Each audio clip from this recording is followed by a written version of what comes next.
जय जिनेन्द्र।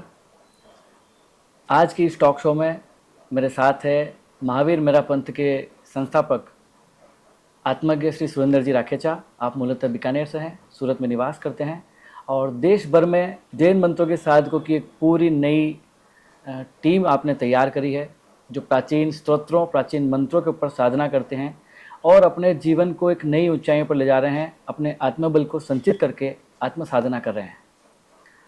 आइए स्वागत करते हैं आत्मज्ञ श्री सुरेंद्र जी राखेचा का। जय जिनेन्द्र गुरुदेव। प्रणाम गुरुदेव।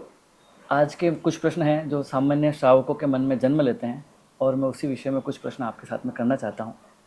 मेरा पहला प्रश्न है, क्या महावीर मेरा पंथ एक अलग संप्रदाय है? इस संबंध में बहुत स्पष्टता से मैं बताना चाह रहा हूँ कि संप्रदाय का तो मैंने विरोध किया है जी। और जमकर विरोध किया है जी।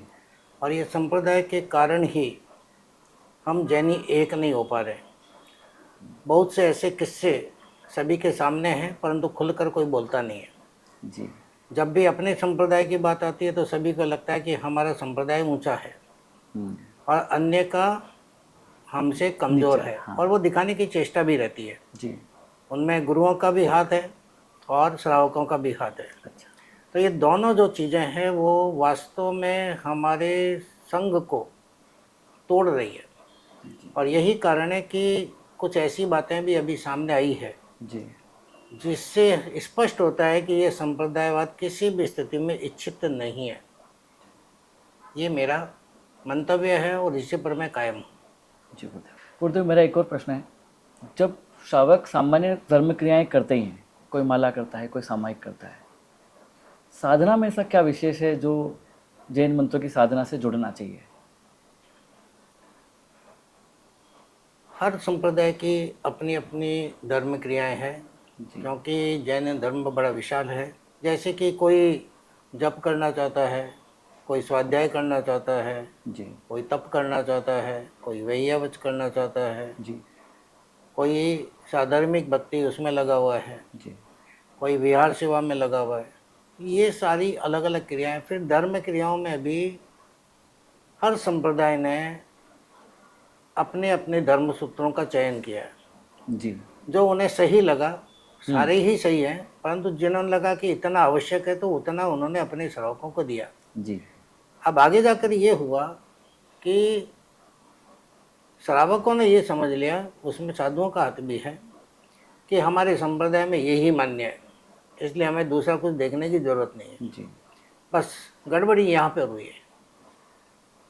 दूसरे संप्रदाय ने जो भी अपनाया हुआ है वो भी धर्म के अनुसार ही है। जी। ऐसा नहीं है कि उन्होंने कुछ अधर्म अपनाया है। हाँ।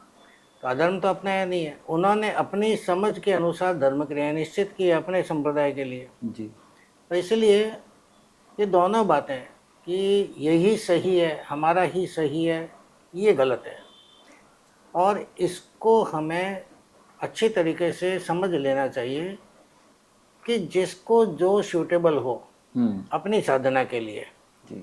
उसे वो चीज़ अपना लेनी चाहिए। अब जैसे किसी को म्यूजिक में अपने भजन ही गाने हैं उसको, जी।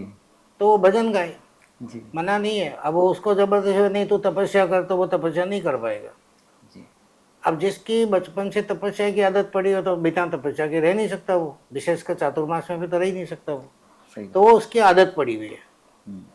उसको ये पता नहीं है कि आत्मबोध मेरा प्रकट हुआ कि नहीं हुआ। वो तपस्या पर स्थित है वो जी। और दूसरा भजन गाने में स्थित है और तीसरे दिन भर वो पुस्तकें पढ़ेगा, ग्रंथ पढ़ेगा। वो व्यसन जैसा भी हो गया है।